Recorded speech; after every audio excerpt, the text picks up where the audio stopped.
ಎಲ್ಲರ ಲೈಫಲ್ಲೂ ಸ್ಟ್ರೆಸ್ ಅನ್ನೋದು ಆಗೇ ಆಗುತ್ತೆ. ಒಂದಲ್ಲ ಒಂದು ಸಿಚುವೇಷನ್ನಲ್ಲಿ, ಒಂದಲ್ಲ ಒಂದು ಟೈಮಲ್ಲಿ ಪ್ರತಿಯೊಬ್ಬರು ಚಿಕ್ಕದೋ ದೊಡ್ಡದೋ ಸ್ಟ್ರೆಸ್ ಅನ್ನೋದು ಆಗೇ ಆಗುತ್ತೆ. ಈ ಸ್ಟ್ರೆಸ್ನ ಹೇಗೆ ಮ್ಯಾನೇಜ್ ಮಾಡ್ಕೋಬೇಕು? ಯಾವ ಲೆವೆಲ್ಗೆ ಸ್ಟ್ರೆಸ್ ಆಗುತ್ತೆ ಅಂದರೆ, ಅಪ್ಪ ಲೈಫೇ ಬೇಡಪ್ಪ, ಏನಿಷ್ಟು ಸ್ಟ್ರೆಸ್ ಆಗ್ತಾಯಿದೆ ಅಂತ ಅನಿಸ್ತಾ ಇರುತ್ತೆ. ಸ್ಟ್ರೇನ್ ಬೇರೆ, ಸ್ಟ್ರೆಸ್ ಬೇರೆ. ಸ್ಟ್ರೆಸ್ ಬಂದು ಮೆಂಟಲ್ ಪ್ರೋಸೆಸ್ಸು. ನಾವು ಏನೋ ಒಂದನ್ನು ತುಂಬ ಥಿಂಕ್ ಮಾಡ್ತಾಯಿದ್ದೀವಿ ಅಂದರೆ ಅದು ಮೆಂಟಲ್ ಸ್ಟ್ರೆಸ್ ಆಗಿ ಕನ್ವರ್ಟ್ ಆಗಿಬಿಡುತ್ತೆ. ಕೆಲವು ಸತಿ ಸ್ಟ್ರೇನ್ ಅಂದರೆ ಫಿಸಿಕಲ್ ಸ್ಟ್ರೇನ್, ತುಂಬ ಸುಸ್ತಾಗ್ಬಿಟ್ರೆ, ಓವರಾಗಿ ಕೆಲಸ ಮಾಡ್ತಾಯಿದ್ರೆ ಸ್ಟ್ರೇನ್ ಅಂತ ಅನಿಸ್ತಾ ಇರುತ್ತೆ ನಿಮಗೆ. ಅದು ಸ್ವಲ್ಪ ರೆಸ್ಟ್ ತೊಗೊಳ್ಳೋದ್ರಿಂದ, ಮಲಗೋದ್ರಿಂದ ಅದು ಕಡಿಮೆ ಆಗೋಗುತ್ತೆ. ಮತ್ತು ಸ್ಟ್ರೆಸ್ ಅನ್ನೋದು ಎಷ್ಟೊಂದು ರೀತಿ ಸ್ಟ್ರೆಸ್ ಇರುತ್ತೆ. ಅದನ್ನು ಮ್ಯಾನೇಜ್ ಹೇಗೆ ಮಾಡೋದು ಅಂತ ಇವತ್ತಿನ ವೀಡಿಯೋದಲ್ಲಿ ನೋಡೋಣ. ವೀಡಿಯೋದನ್ನು ಕಂಪ್ಲೀಟಾಗಿ ನೋಡಿ, ಎಲ್ಲೂ ಸ್ಕಿಪ್ ಮಾಡಬೇಡಿ. ಡೆಫಿನೆಟ್ಲಿ ಸಣ್ಣ ಪುಟ್ಟ ಸ್ಟ್ರೆಸ್ಸಿಂದ ಹಿಡಿದು ದೊಡ್ಡ ದೊಡ್ಡ ಸ್ಟ್ರೆಸ್ನು ಕೂಡ ಯಾವ ರೀತಿ ಮ್ಯಾನೇಜ್ ಮಾಡ್ಬೋದು ಅಂತ ಇವತ್ತಿನ ವೀಡಿಯೋದಲ್ಲಿ ಡೀಟೇಲಾಗಿ ಎಕ್ಸ್ಪ್ಲೇನ್ ಮಾಡಿದ್ದೀನಿ. ಇಷ್ಟ ಆದರೆ ಸಬ್ಸ್ಕ್ರೈಬ್ ಮಾಡಿಕೊಂಡು ಲೈಕ್ ಮಾಡಿ, ನಿಮ್ಮ ಫ್ರೆಂಡ್ಸ್ ಮತ್ತು ಫ್ಯಾಮಿಲಿ ಮೆಂಬರ್ಸ್ ಜೊತೆ ಶೇರ್ ಮಾಡಿ, ನಿಮ್ಮ ಅಭಿಪ್ರಾಯನ ಕಮೆಂಟ್ ಮಾಡಿ ತಿಳಿಸಿ. ಸ್ಟ್ರೆಸ್ ಅನ್ನೋದು ಎಷ್ಟೊಂದು ರೀತಿ ಇರ್ಬೋದು. ಕೆಲವು ಸತಿ ನಮಗೆ ಟೈಮ್ ಸ್ಟ್ರೆಸ್ ಆಗುತ್ತೆ.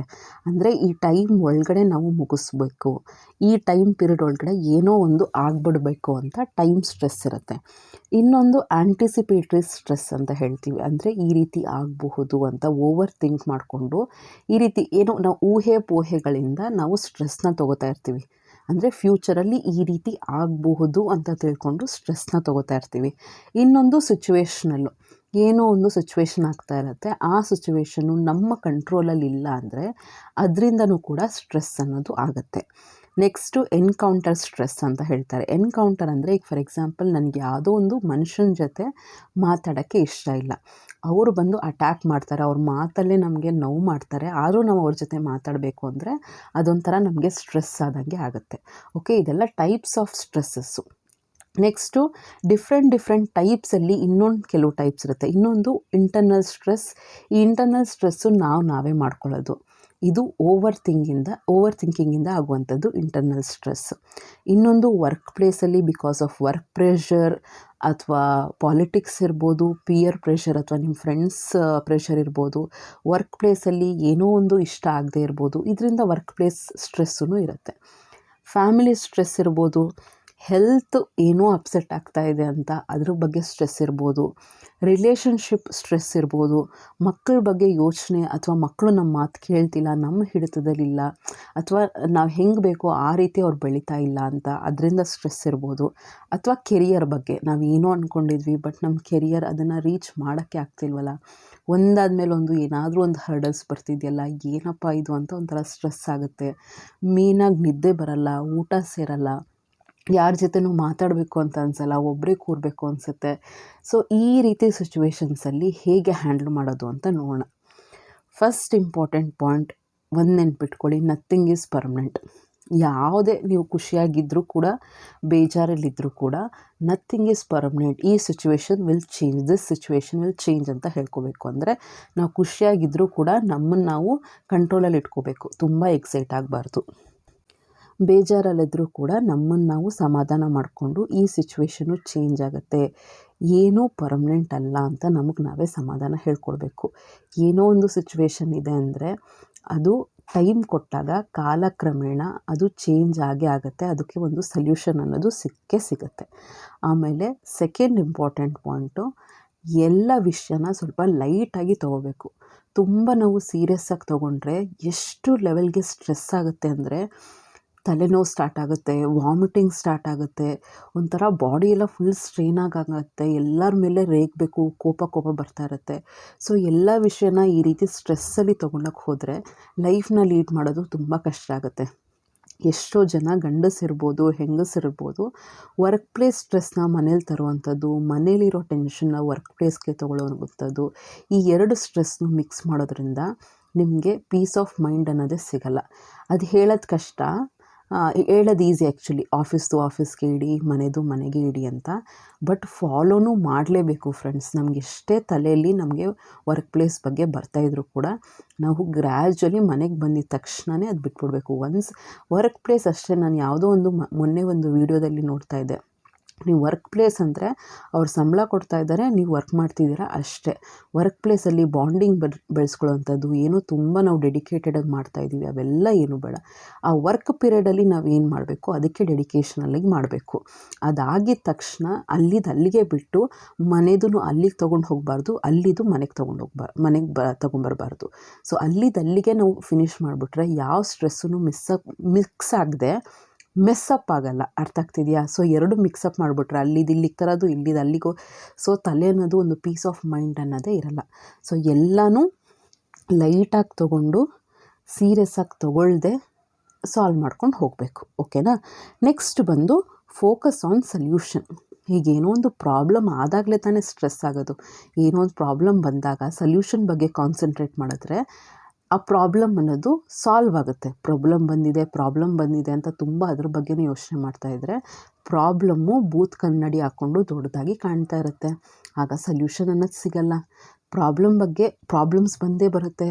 ಡೈಲಿ ಬೇಸಿಸ್ ಮೇಲೂ ಬೆಳಗ್ಗೆಯಿಂದ ರಾತ್ರಿ ಮಲಗೋವರೆಗೂ ಪ್ರಾಬ್ಲಮ್ಸ್, ಮಲಗಿದ ಮೇಲೂ ಪ್ರಾಬ್ಲಮ್ಸ್, ನಿದ್ದೆ ಬರಲ್ಲ, ಅದೊಂದು ಪ್ರಾಬ್ಲಮ್. ಇದಕ್ಕೆ ನಾವು ಸ್ಟ್ರೆಸ್ ತೊಗೊಂಡು ಕೂತ್ಕೊಂಡ್ರೆ ನನಗೆ ನಿದ್ದೆ ಬರ್ತಿಲ್ಲ, ಒಂದಾದ್ಮೇಲೆ ಒಂದು ಪ್ರಾಬ್ಲಮ್ ಬರ್ತಾಯಿದೆ ಅಂತ ಪ್ರಾಬ್ಲಮ್ನೇ ಯೋಚನೆ ಮಾಡ್ಕೊಂಡು ಕೂತ್ಕೊಂಡ್ರೆ ಸ್ಟ್ರೆಸ್ ಲೆವೆಲ್ ಜಾಸ್ತಿ ಆಗುತ್ತೆ. ಸ್ವಲ್ಪ ಕಾಮಾಗಿ ಕೂತ್ಕೊಂಡು ಅದರ ಸಲ್ಯೂಷನ್ ಬಗ್ಗೆ ಥಿಂಕ್ ಮಾಡಿದ್ರೆ ಪ್ರಾಬ್ಲಮ್ ಸಾಲ್ವ್ ಆಗುತ್ತೆ, ಸ್ಟ್ರೆಸ್ಸು ಕಡಿಮೆ ಆಗುತ್ತೆ.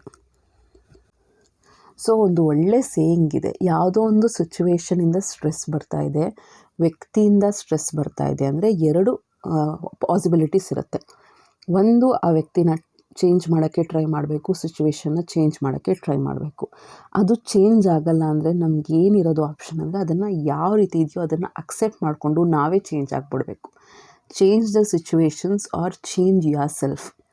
ಕರೆಕ್ಟಾ? ಅದನ್ನು ಅಕ್ಸೆಪ್ಟ್ ಮಾಡಿಕೊಂಡು ನಾನು ಆ ಸಿಚುವೇಷನಲ್ಲಿ ಅಥವಾ ನಾನು ಆ ಪರ್ಸನ್ ಜೊತೆ ಹೇಗೆ ಮ್ಯಾಕ್ಸಿಮಮ್ ಹ್ಯಾಪಿಯಾಗಿರ್ಬೋದು, ಹೇಗೆ ನೆಮ್ಮದಿಯಾಗಿರ್ಬೋದು, ಇದನ್ನು ಪಾಸಿಬಿಲಿಟೀಸ್ನ ನೋಡ್ಕೋಬೇಕೇ ಹೊರತು ಹಂಗೆ ಸಿಚುವೇಶನ್ ಆಗೋಯ್ತು ಅಂತ ಯೋಚನೆ ಮಾಡ್ತಾಯಿದ್ರೆ ಸ್ಟ್ರೆಸ್ ಅನ್ನೋದು ಜಾಸ್ತಿ ಆಗುತ್ತೆ. ಮತ್ತೆ ಹೇಳ್ತಾ ಇದ್ದೀನಿ, ಯಾವ್ದಾದ್ರು ಟ್ರಸ್ಟ್ ವರ್ತಿ ಪರ್ಸನ್ ಜೊತೆ ನಿಮ್ಗೆ ಯಾರೋ ಒಬ್ಬರು ಲೈಫಲ್ಲಿ ತುಂಬ ಮೆಚ್ಯೂರ್ಡಾಗಿ ಥಿಂಕ್ ಮಾಡ್ತಾರೆ, ನಾನು ಅವ್ರನ್ನ ನಂಬೋದು ಅಂತ ಒಬ್ಬ ಪರ್ಸನ್ಸ್ ಇದ್ದರೆ ಅವ್ರ ಜೊತೆ ಹೋಗಿ ಶೇರ್ ಮಾಡ್ಕೊಳ್ಳೋದ್ರಿಂದ ಎಷ್ಟೋ ಪ್ರಾಬ್ಲಮ್ಸ್ಗೆ ಸೊಲ್ಯೂಷನ್ ಸಿಗುತ್ತೆ. ಸ್ಟ್ರೆಸ್ ನನಗೆ ಈ ಥರ ಅನಿಸ್ತಾ ಇದೆ, ನಾನು ಈ ಥರ ಓವರಾಗಿ ಥಿಂಕ್ ಮಾಡ್ತಿದ್ದೀನಿ, ಅಥವಾ ಫ್ಯಾಮಿಲಿಲಿ ಹಿಂಗೆ ಆಗ್ತಾಯಿದೆ, ಅಥವಾ ನನ್ನ ವರ್ಕ್ ಪ್ಲೇಸಲ್ಲಿ ಹಿಂಗೆ ಆಗ್ತಾಯಿದೆ, ಈ ರೀತಿ ಒಂದೇನಾದ್ರು ಸ್ಟ್ರೆಸ್ ಫ್ಯಾಕ್ಟರ್ ರೀಸನ್ಸ್ನ ನಿಮ್ಮ ಫ್ರೆಂಡ್ಸ್ಗೆ, ರಿಲೇಟಿವ್ಸ್ಗೆ, ಹಸ್ಬೆಂಡ್ಸ್ಗೆ, ನಿಮ್ಮ ಫ್ಯಾಮಿಲಿ ಮೆಂಬರ್ಸ್ಗೆ ಯಾರಿಗೋ ನಿಮಗೆ ತುಂಬ ನಂಬೋದು ಅವ್ರನ್ನ. ಆಮೇಲೆ ಎಂತೆಂಥವ್ರನ್ನ ಜೊತೆ ಹೇಳಬಾರ್ದು. ಅವ್ರು ಏನು ಒಂಥರ ನೆಗೆಟಿವ್ ರಿಸಲ್ಟ್ ಕೊಡ್ತಾರೆ, ಅಯ್ಯೋ ನೀನು ಸ್ಟ್ರೆಸ್ ತೊಗೋತಾ ಇದೆಯಾ, ನೀನು ಹಾಗೆ ಅಂತ ಏನೇನೋ ಒಂದು ನೆಗೆಟಿವ್ ಆಗಿ ಹೇಳ್ಬಿಡ್ತಾರೆ. ಕೆಲವರು ಮೆಚೂರ್ಡಾಗಿ ಥಿಂಕ್ ಮಾಡಿ ಅದಕ್ಕೊಂದು ಸಲ್ಯೂಷನ್ ಕೊಡ್ತಾರೆ.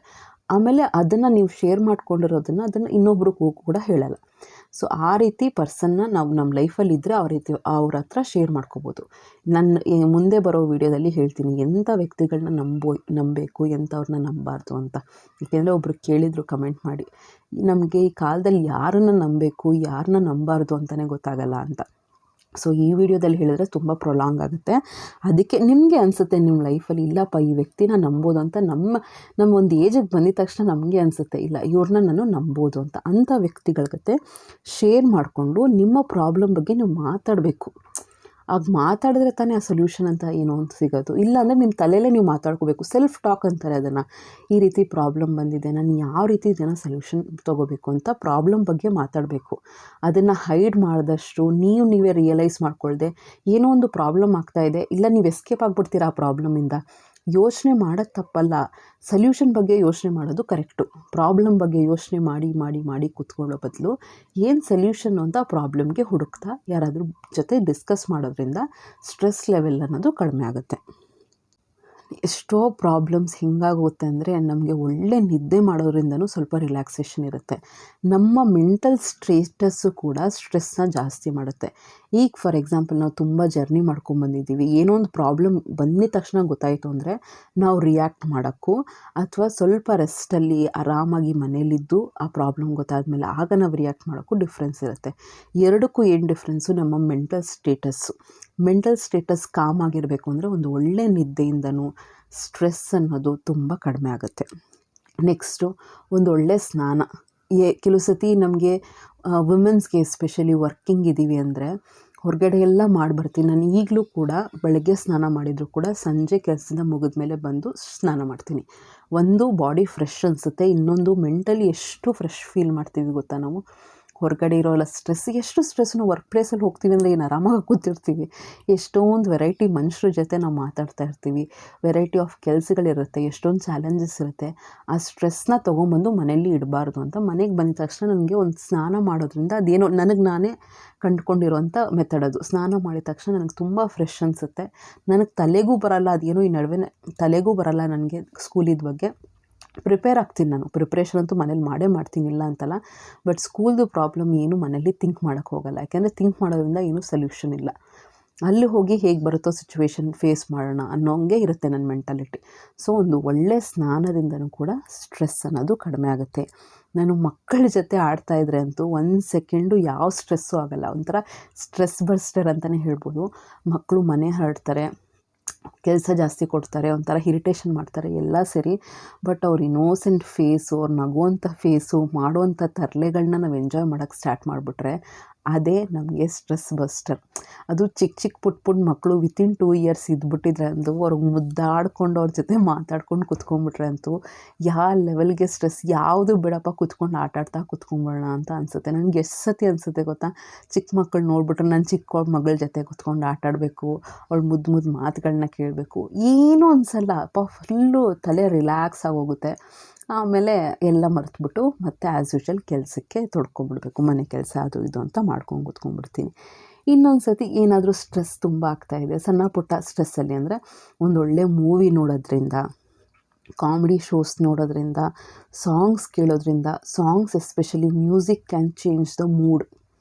ಸೊ ತುಂಬಾ ಇಂಪ್ಯಾಕ್ಟ್ ಆಗುತ್ತೆ. ಅದೇ ತುಂಬ ಮೂಡು ಔಟ್ ಆಗಿದೆ ಅಂದರೆ ಒಳ್ಳೆ ಅಳುವಂಥ ಸೆಂಟಿಮೆಂಟಲ್ ಸಾಂಗ್ಸ್ನ ಕೇಳೋಕ್ಕೆ ಹೋಗಬೇಡಿ. ಒಳ್ಳೆ ಜೋಶ್ಫುಲ್ ಸಾಂಗ್ಸು, ಖುಷಿ ತರುವಂಥ ಸಾಂಗ್ಸ್ನ ಕೇಳಬೇಕು. ಮೂವಿನೂ ಅಷ್ಟೇ, ಯಾವುದೋ ಸೆಂಟಿಮೆಂಟಲ್ ಮೂವಿ ನೋಡಿದ್ರೆ ಇನ್ನೂ ಸ್ಟ್ರೆಸ್ ಲೆವೆಲ್ ಜಾಸ್ತಿ ಆಗೋಗುತ್ತೆ. ಒಳ್ಳೆ ನಿಮಗೆ ರೊಮ್ಯಾಂಟಿಕ್ ಮೂವೀಸ್ ಇಷ್ಟ, ಲವ್ ಸ್ಟೋರೀಸ್ ಇಷ್ಟ, ಫ್ಯಾಮಿಲೀಸ್ದು ಇಷ್ಟ, ಕಾಮಿಡಿದು ಇಷ್ಟ ಅಂದರೆ ಇಂಥದ್ದು ನೋಡಿದ್ರೆ ಸ್ವಲ್ಪ ನಗೋದ್ರಿಂದ ಎಷ್ಟೋ ಸ್ಟ್ರೆಸ್ ಅನ್ನೋದು ಕಡಿಮೆ ಆಗುತ್ತೆ. ಹಾರ್ಮೋನ್ಸು, ಹ್ಯಾಪಿ ಹಾರ್ಮೋನ್ಸ್ ರಿಲೀಸ್ ಆಗುತ್ತೆ. ಸ್ಟ್ರೆಸ್ ಹಾರ್ಮೋನ್ಸ್, ಕಾರ್ಟಿಸಾಲು, ಇವೆಲ್ಲ ಸ್ಟ್ರೆಸ್ ಹಾರ್ಮೋನ್ಸ್ ಕಡಿಮೆ ಆದರೆ ಸ್ಟ್ರೆಸ್ ಅನ್ನೋದು ಆಟೋಮೆಟಿಕಾಗಿ ಕಡಿಮೆ ಆಗುತ್ತೆ. ಇನ್ನೊಂದು ಸ್ಟ್ರೆಸ್ ಅನ್ನೋದು ತುಂಬ ಆಗ್ತಾಯಿದೆ ನನಗೆ, ಟೆನ್ಷನ್ ಆ್ಯಂಗ್ಸೈಟಿ ಆಗ್ತಾಯಿದೆ. ತುಂಬ ಒಂದು 6 ತಿಂಗಳು ಕಂಟಿನ್ಯೂಸ್ ಹಂಗೆ ಆಗ್ತಾಯಿದೆ ಅಂದರೆ ಡಿಪೆಂಡ್ಸ್ ಯಾವ ಇಂಟೆನ್ಸಿಟಿಯಲ್ಲಿ ನೀವು ಸ್ಟ್ರೆಸ್ ಆಗ್ತಾಯಿದೆ ಅಂತ ತಿಳ್ಕೊಂಡು ಒಂದು ಸತಿ ಡಾಕ್ಟ್ರನ್ನ ಕನ್ಸಲ್ಟ್ ಮಾಡೋದ್ರಲ್ಲಿ ತಪ್ಪೇನೂ ಇಲ್ಲ. ನಮ್ಮ ಕೊಲೀಗ್ಸ್ಗೊಬ್ಬರಿಗೆ ಹೀಗೆ ಆಗಿತ್ತು ಆ್ಯಕ್ಚುಲಿ, ಆಯಿತಾ. ಸೊ ಸ್ಟ್ರೆಸ್ನ ಕಂಟ್ರೋಲ್ ಮಾಡೋಕ್ಕೆ ಮೆಡಿಸಿನ್ಸ್ ಅನ್ನೋದು ಕೊಡ್ತಾರೆ. It is a normal. ಅದು ನಾವು ಹೆಂಗೋ ಒಂದು ಕೋಲ್ಡ್ಗೆ, ಕಾಫ್ಗೆ ಒಂದು ಟ್ಯಾಬ್ಲೆಟ್ಸ್ನ ತೊಗೋತೀವೋ ಅದೇ ರೀತಿ ನಮಗೆ ಸ್ಟ್ರೆಸ್ ಆಗ್ತಾಯಿದೆ ಅಂತಲೂ ಒಂದು ಟ್ಯಾಬ್ಲೆಟ್ಸ್ ಕೊಡ್ತಾರೆ. ಮೈಂಡ್ನ ಕಾಮ್ ಮಾಡೋಕ್ಕೆ, ನಿದ್ದೆ ಬರೋಕ್ಕೆಲ್ಲ ಚೆನ್ನಾಗಿ ಟ್ಯಾಬ್ಲೆಟ್ಸ್ ಕೊಡೋದ್ರಿಂದ ಲಾಂಗ್ ಟರ್ಮಲ್ಲ, ಒಂದು 10 ಡೇಸು 1 ವೀಕಾಗಿ ಈ ಥರ ಟ್ಯಾಬ್ಲೆಟ್ಸ್ ಕೊಡೋದ್ರಿಂದ ನಮ್ಮ ಮೈಂಡ್ ನಮ್ಮ ಕಂಟ್ರೋಲಲ್ಲಿ ಬರುತ್ತೆ. ಸ್ವಲ್ಪ ಪೀಸ್ಫುಲ್ಲಾಗಿ ಲೈಫ್ನ ಲೀಡ್ ಮಾಡ್ಕೋಬೋದು. ಇನ್ನೊಂದು, ಯಾವಾಗ ಸ್ಟ್ರೆಸ್ ಜಾಸ್ತಿ ಆಗುತ್ತೆ ಅಂದರೆ ನಮ್ಮಲ್ಲಿರೋಂಥ ಫೀಲಿಂಗ್ಸ್ನ, ಥಾಟ್ಸ್ನ ಎಕ್ಸ್ಪ್ರೆಸ್ ಮಾಡಿಲ್ಲ ಅಂದರೆ ತುಂಬ ಸ್ಟ್ರೆಸ್ ಜಾಸ್ತಿ ಆಗುತ್ತೆ. ಎಲ್ಲ ಮನಸ್ಸಲ್ಲೇ ಇಟ್ಕೊಂಡು ಒಂದು ಸತಿ ಬ್ಲಾಸ್ಟ್ ಆಗಿಬಿಡುತ್ತೆ ಅದು. ಆದ್ದರಿಂದ ಏನಾದ್ರು ನಿಮಗೆ ನೋವಾಯಿತು, ಏನೋ ಒಂದು ಕೋಪ ಬಂತು, ಏನೇ ಇದ್ದರೂ ಒಂದು ಕಂಪೋಸ್ಡ್ ರೀತಿಯಲ್ಲಿ ನೀವು ಥಾಟ್ಸ್ನ, ಫೀಲಿಂಗ್ಸ್ನ ಎಕ್ಸ್ಪ್ರೆಸ್ ಮಾಡೋದ್ರಿಂದ ಆಪೋಸಿಟ್ ಪರ್ಸನ್ಗೆ ನೀವು ಆಗಲೇ ಬಿಟ್ಬಿಡ್ತೀರ. ಇಲ್ಲ, ಅದನ್ನೆಲ್ಲ ಒಟ್ಟಿಗೆ ಕೂಡಿಸಿ ಒಂದು ಸತಿ ಏನಾಗೋಗುತ್ತೆ ಅಂದರೆ ಫುಲ್ ಬರ್ಸ್ಟ್ ಆಗೋಗುತ್ತೆ. ಆಗ ಸಿಚುವೇಶನ್ಸು ಔಟ್ ಆಫ್ ಕಂಟ್ರೋಲ್ ಆಗೋಗುತ್ತೆ, ತುಂಬ ಓವರ್ ಸ್ಟ್ರೆಸ್ ಆಗೋಗುತ್ತೆ. ಸೊ ಸಣ್ಣ ಪುಟ್ಟ ಸ್ಟ್ರೆಸ್ನ ಎಕ್ಸ್ಪ್ರೆಸ್ ಮಾಡಬೇಕು. ಎಕ್ಸ್ಪ್ರೆಸ್ ಅಂದರೆ ಕಿರ್ಚಾಡಿ ಆ ಥರ ಅಂತ ಅಲ್ಲ, ಜೋರಾಗಿ ಕಿರ್ಚಾಡೋದು, ಬೈಯೋದು ಅದೆಲ್ಲ ಎಕ್ಸ್ಪ್ರೆಸ್ ಮಾಡೋದು ಅಂದರೆ ಹೇಳ್ಕೊಳ್ಳುವಂಥದ್ದು. ನನಗೆ ಈ ರೀತಿ ಫೀಲ್ ಆಗ್ತಾಯಿದೆ ಅಂತ ಹೇಳ್ಕೊಳ್ಳೋದ್ರಿಂದ ಎಷ್ಟೋ ಸ್ಟ್ರೆಸ್ಸು ಅದು ಮಾಸಪ್ ಆಗಿಬಿಟ್ಟು ಅದು ತುಂಬ ಔಟ್ ಆಫ್ ಕಂಟ್ರೋಲ್ ಆಗೋಲ್ಲ. ಮಾಸಪ್ ಅಂದರೆ ದೊಡ್ಡದಾಗಲ್ಲ, ಆಮೇಲೆ ಕಂಟ್ರೋಲಲ್ಲಿ ಇರುತ್ತೆ ಸ್ಟ್ರೆಸ್ ಅನ್ನೋದು. ಆಮೇಲೆ ಎಷ್ಟೋ ಸರಿ ಟೈಮ್ ಅಂತ ಸ್ಪೆಂಡ್ ಮಾಡಬೇಕು. ಒಬ್ಬರೇ ಕೂತ್ಕೋಬೇಕು, ನಮ್ಮ ಓನ್ ಸ್ಪೇಸಲ್ಲಿ ಕೂತ್ಕೋಬೇಕು, ವಾಕಿಂಗಿಗೆ ಹೋಗಬೇಕು. ಆಮೇಲೆ ಒಳ್ಳೆ ಪರಿಮಳ ಇರುವಂಥ ಅರೋಮಾ ಥೆರಪಿ ಅಂತ ಹೇಳ್ತೀವಿ, ಮನೆಯೆಲ್ಲ ಘಮ ಅಂತಿದ್ರೆ ಎಂಥ ಪಾಸಿಟಿವ್ ವೈಬ್ಸ್ ನೋಡಿ. ಆಮೇಲೆ ನಮಗೆ ಇಷ್ಟ ಆದವ್ರಿಗೆ ಒಂದು ಹಗ್ ಕೊಡೋದ್ರಿಂದ, ನನ್ನ ಮಗಳಿಗೆ ಒಂದು ತಪ್ಕೊಳ್ಳೋದ್ರಿಂದ ಎಷ್ಟು ನೆಮ್ಮದಿ ಅನಿಸುತ್ತೆ ಗೊತ್ತಾ. ಇಬ್ಬರು ಮಕ್ಳಿಗೂ ಎಷ್ಟು ರಿಲ್ಯಾಕ್ಸ್ ಅನಿಸುತ್ತೆ ಈ ರೀತಿ ಮಾಡೋದ್ರಿಂದ. ಮತ್ತು ಈ ಮೆಡಿಟೇಷನು ತುಂಬಾ ವರ್ಕ್ ಆಗುತ್ತೆ ಫ್ರೆಂಡ್ಸ್. ಎಷ್ಟೋ ಜನಕ್ಕೆ ಯೋಗದು ಬೆನಿಫಿಟ್ ರೀಸೆಂಟಾಗಿ 21st ಯೋಗ ಡೇ ಇತ್ತು, ಅದ್ರ ಬೆನಿಫಿಟ್ಟೇ ಎಷ್ಟೋ ಜನಕ್ಕೆ ಗೊತ್ತಿಲ್ಲ. ಅಟ್ಲೀಸ್ಟ್ ಏನೂ ಮಾಡದೇ ಇದ್ದರೂ ಬ್ರೆತ್ ಕಂಟ್ರೋಲ್, ನಾವು ಏನು ಇನ್ಹೇಲೇಷನ್ ಎಕ್ಸಲೇಷನ್ ಮಾಡ್ತಿದ್ದೀವಿ ಅದ್ರ ಬಗ್ಗೆ ಕಾನ್ಸಂಟ್ರೇಷನ್ ಮಾಡಿದ್ರೂ ಕೂಡ ಎಷ್ಟೋ ಒಂದು ಸ್ಟ್ರೆಸ್ನ ಕಂಟ್ರೋಲ್ ಮಾಡ್ಬೋದು ಅಂತಲೇ ಹೇಳ್ಬೋದು. ಒಂದು ಪ್ರಾಬ್ಲಮ್ಗೆ ರೂಟ್ ಕಾಸ್ ಏನು ಅಂತ ಕಂಡುಹಿಡ್ಕೋಬೇಕು ನಾವು, ಅದನ್ನು ಸಾಲ್ವ್ ಮಾಡೋಕ್ಕೂ ನೋಡ್ಕೋಬೇಕು. ಪ್ರಾಬ್ಲಮ್ ಬಂತು ಅಂತ ಸ್ಟ್ರೆಸ್ ಮಾಡ್ಕೊಳ್ದೆ ಏನು ಅದಕ್ಕೆ ಮೂಲ ಕಾರಣ ಏನು ಅಲ್ವಾ. ನೆಕ್ಸ್ಟ್ ಆ ಮೂಲ ಕಾರಣ ಏನು ಅನ್ನೋದನ್ನು ತಿಳ್ಕೊಂಡು ಸಾಲ್ವ್ ಮಾಡಿಕೊಂಡು, ಮತ್ತು ನಮ್ಮ ಕಮ್ಯುನಿಕೇಷನ್ ಸ್ಕಿಲ್ಲು ಜಾಸ್ತಿ ಮಾಡ್ಕೋಬೇಕು. ಅಂದರೆ ನಾವು ಹೇಗೆ ಒಬ್ಬರ ಹತ್ರ ವ್ಯವಹರಿಸ್ತೀವಿ, ಹೇಗೆ ಮಾತಾಡ್ತೀವಿ, ಹೇಗೆ ಕಮ್ಯುನಿಕೇಷನ್ ಮಾಡ್ತೀವಿ ತುಂಬಾ ಮ್ಯಾಟ್ರ್ ಆಗ್ತೀವಿ. ಸೊ ನೀವು ಏನು ಒರಟಾಗೇನು ಹೇಳಿರಲ್ಲ, ಬಟ್ ನಿಮ್ಮ ಟೋನು, ನೀವು ಯಾವ ರೀತಿ ಬಾಡಿ ಲ್ಯಾಂಗ್ವೇಜ್ ಇರುತ್ತೆ, ಕಮ್ಯುನಿಕೇಷನ್ ಸ್ಕಿಲ್ ಅಂದರೆ ನಿಮ್ಮ ಬಾಡಿ ಲ್ಯಾಂಗ್ವೇಜು, ಟೋನು, ಹೇಳೋ ಮಾತು ಇವೆಲ್ಲ ಮ್ಯಾಟ್ರ್ ಆಗುತ್ತೆ. ಸೊ ಇದರಿಂದನೂ ಕೂಡ ಎಷ್ಟೋ ಪ್ರಾಬ್ಲಮ್ ಸಾಲ್ವ್ ಆಗಿ ಸ್ಟ್ರೆಸ್ ಅನ್ನೋದು ಕಡಿಮೆ ಆಗುತ್ತೆ. ಆಮೇಲೆ ಇರೋ ಲೈಫಲ್ಲಿ ಖುಷಿಯಾಗಿ ಮೈಂಡ್ಫುಲ್ನೆಸ್ ಇರಬೇಕು. ನಮಗಿರೋ ಜೀವನ ಇಷ್ಟರಲ್ಲೇ ನಾವು ಖುಷಿ ಪಟ್ಕೊಂಡು ಪಾಸಿಟಿವ್ ಆಗಿ ಥಿಂಕ್ ಮಾಡಿಕೊಂಡು ಎಲ್ಲರಲ್ಲೂ ಪಾಸಿಟಿವಿಟಿ ನೋಡಬೇಕು. ಎಲ್ಲ ಪರ್ಸನ್ಸಲ್ಲೂ ನೆಗೆಟಿವ್ ಇರುತ್ತೆ, ಪಾಸಿಟಿವ್ ಇರುತ್ತೆ.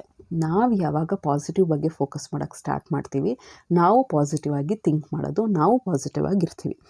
ಸೆಲ್ಫ್ ಕೇರ್ ತೊಗೋಬೇಕು. ತುಂಬ ಹೆಲ್ತ್ ಅಪ್ಸೆಟ್ ಆದರೆ ಸ್ಟ್ರೆಸ್ ಅನ್ನೋದು ಜಾಸ್ತಿ ಆಗುತ್ತೆ.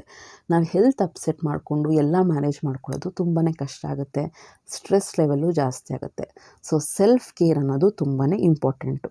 ಪಾಸಿಟಿವ್ ಆಗಿ ನಿಮ್ಮ ಬಗ್ಗೆ ನೀವೇ ಮಾತಾಡ್ಕೊಳ್ಳಿ. ನಾನು ಈ ಸಿಚುವೇಷನ್ನ ಹ್ಯಾಂಡ್ಲ್ ಮಾಡಬಲ್ಲೆ, ನನಗೆ ಧೈರ್ಯ ಇದೆ, ನನಗೆ ಪೇಷನ್ಸ್ ಇದೆ, ನಾನು ಹ್ಯಾಂಡ್ಲ್ ಮಾಡ್ತೀನಿ ಅಂತ ನಿಮಗೆ ನೀವೇ ಪಾಸಿಟಿವ್ ಆಗಿ ಮಾತಾಡಿಕೊಂಡ್ರೆ ಪಾಸಿಟಿವಿಟಿ ಅನ್ನೋದು ಆಟೋಮ್ಯಾಟಿಕಲಿ ನಿಮ್ಮ ಲೈಫಲ್ಲಿ ಬಂದ್ಬಿಡುತ್ತೆ.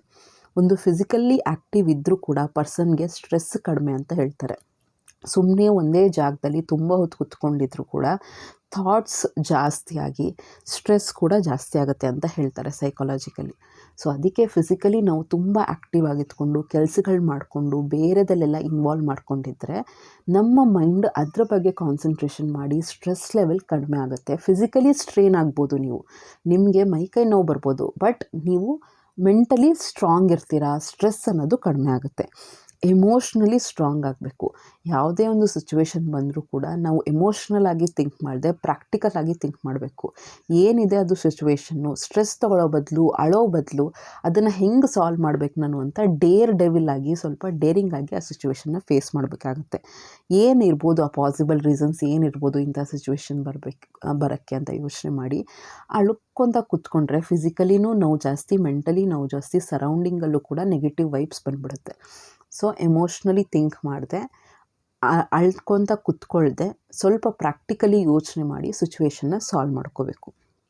ಹೊರಗಡೆ ಹೋಗಬೇಕು, ಪಿಕ್ನಿಕ್ಸ್ಗೆ ಹೋಗಿ, ದೇವಸ್ಥಾನಕ್ಕೆ ಹೋಗಿ, ಯಾರೂ ಬರದೇ ಇದ್ದರೂ ಒಬ್ಬರೇ ಹೋಗಿ, ಫ್ರೆಂಡ್ಸ್ ಜೊತೆ ಹೋಗಿ, ಮಕ್ಕಳ ಜೊತೆ ಹೋಗಿ, ಹಸ್ಬೆಂಡ್ ವೈಫ್ ಜೊತೆ ಹೋಗಿ, ನಿಮ್ಮ ಪೇರೆಂಟ್ಸ್ ಜೊತೆ ಹೋಗಿ, take a break from the routine life.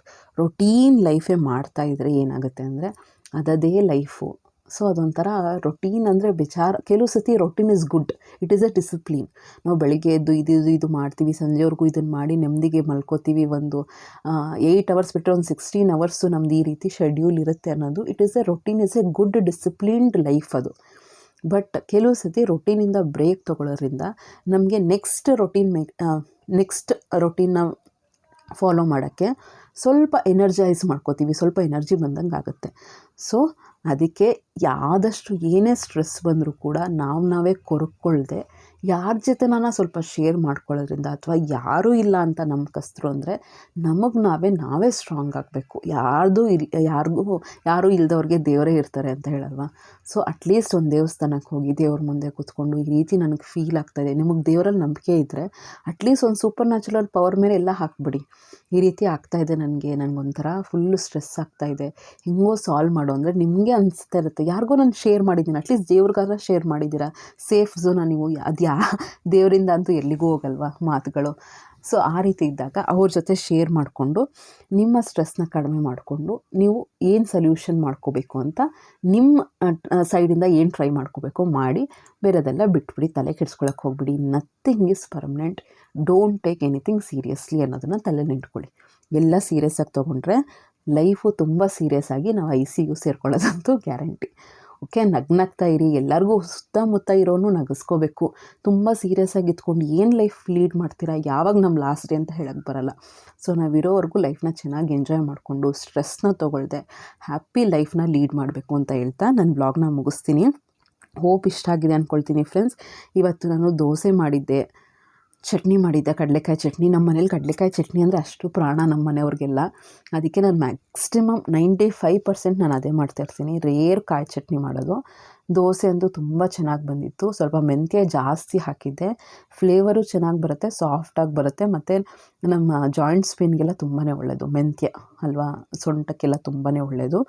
Next ಈಗ ಸ್ವಲ್ಪ ಹೆಲ್ತಿ ಲೈಫ್ ಬಗ್ಗೆ ನಾನು ನೋಡ್ತಾ ಇದ್ದೀನಿ ಫ್ರೆಂಡ್ಸ್. ಆದಷ್ಟು ಅದ್ರ ಬಗ್ಗೆನೇ ಸ್ಟಡಿ ಮಾಡ್ತಾ ಇರ್ತೀನಿ. ನಿಮಗೂ ಹೇಳ್ತೀನಿ, ನಾನು ಹೇಗೆ ಡೈಲಿ ಬೇಸಿಸಲ್ಲೇ ಹೆಲ್ದಿ ಲೈಫ್ ಸ್ಟೈಲ್ನ ಹೆಂಗೆ ಲೀಡ್ ಮಾಡ್ಕೋಬೇಕು ಅಂತ ಹೇಳ್ತಾ ಇರ್ತೀನಿ. ಹಾಲು ಕುಡಿತೀರಲ್ವ, ಅದೇ ಹಾಲಿಗೆ ಸ್ವಲ್ಪ ಅರಶಿನ ಹಾಕ್ಬಿಟ್ಟು ಬೆಲ್ಲ ಹಾಕ್ಬಿಟ್ಟು ಕುಡಿದ್ರೆ ತುಂಬಾ ಒಳ್ಳೆಯದಂತೆ. ಈ ಬೋರ್ಮಿಟಾ, ಹಾರ್ಲಿಕ್ಸ್, ಕಾಫಿ ಇವೆಲ್ಲ ಕುಡಿಯೋಕ್ಕೆ ಬದಲು ಹಾಲಲ್ಲೂ ವೆರೈಟಿ ಹಾಲುಗಳಿರ್ತವೆ. ಬಾದಾಮ್ ಹಾಲು ಇರ್ಬೋದು, ಅಥವಾ ಕೊಕೊನಟ್ ಮಿಲ್ಕು, ಈ ಥರನೂ ಕುಡಿಬೋದು. ಅಥವಾ ನಾರ್ಮಲ್ ಹಾಲಿಗೆ ಸ್ವಲ್ಪ ಚಿಟಿಕೆ ಅರಶಿನ ಆಮೇಲೆ ಬೆಲ್ಲ ಹಾಕಿ ಕುಡಿಯೋದ್ರಿಂದನೂ ಒಳ್ಳೆಯದು. ಮತ್ತು ನೋಡಿ, ಡ್ರೈ ಫ್ರೂಟ್ಸ್ ಎಲ್ಲ ತರಿಸಿದ್ದೀನಿ. ಇದೆಲ್ಲ ಡೈಲಿ ಬೇಸಿಸ್ ಮೇಲೆ ಜಾಸ್ತಿ ತಿನ್ನಬಾರ್ದು, ಎರಡೆರಡೆರಡೆಲ್ಲ. ಈಗ ನನ್ನ ಮಗಳಿಗೆ ಅದೇನದು ವಾಲ್ನಟ್ ಒಂಥರ ಬ್ರೇನ್ ಥರ ಇರುತ್ತೆ, ಅದನ್ನು ತಿಂದರೆ ಶಾರ್ಪ್ ಆಗುತ್ತಾರೆ ಅಂತಾರೆ ಹೇಳ್ತಾರೆ. ಸೊ ಈ ರೀತಿ ಹೆಲ್ದಿ ಲೈಫ್ ಸ್ಟೈಲ್ನ ನಾನು ಸ್ಟಾರ್ಟ್ ಮಾಡ್ಕೊಂಡಿದ್ದೀನಿ. ಮುಂದೆ ನಿಮಗೂ ತೋರಿಸ್ತೀನಿ ನಾನು ಏನೇನು ಫಾಲೋ ಮಾಡ್ತೀನಿ. ಆಮೇಲೆ ಬಸ್ಸಾರು ಮಾಡಿದ್ದೆ, ಎಷ್ಟು ಚೆನ್ನಾಗಿ ಮೊಳಕೆ ಬಂದಿತ್ತು ನೋಡಿದ್ರಲ್ಲ. ಸೊ ಈ ವ್ಲಾಗ್ ಇಷ್ಟ ಆಗಿದ್ರೆ ಪ್ಲೀಸ್ ಹೊಸದಾಗಿ ನೋಡ್ತಾ ಇದ್ದರೆ ಚಾನಲ್ನ ಸಬ್ಸ್ಕ್ರೈಬ್ ಮಾಡಿ. ತುಂಬ ಚೆನ್ನಾಗಿ ಸಪೋರ್ಟ್ ಮಾಡ್ತಾ ಇದ್ದೀರಾ. Thank you so much. Share ಮಾಡಿ, ನಿಮ್ಮ ಫ್ರೆಂಡ್ಸ್ ಜೊತೆ ಲೈಕ್ ಮಾಡಿ. ನಿಮ್ಮ ಅಭಿಪ್ರಾಯ ಏನೇ ಇದ್ದರೂ ಕಮೆಂಟ್ ಮಾಡಿ ತಿಳಿಸಿ. ಮುಂದಿನ ವ್ಲಾಗಲ್ಲಿ ಸಿಗ್ತೀನಿ. ಖುಷಿಯಾಗಿರಿ. ನಮಸ್ಕಾರ.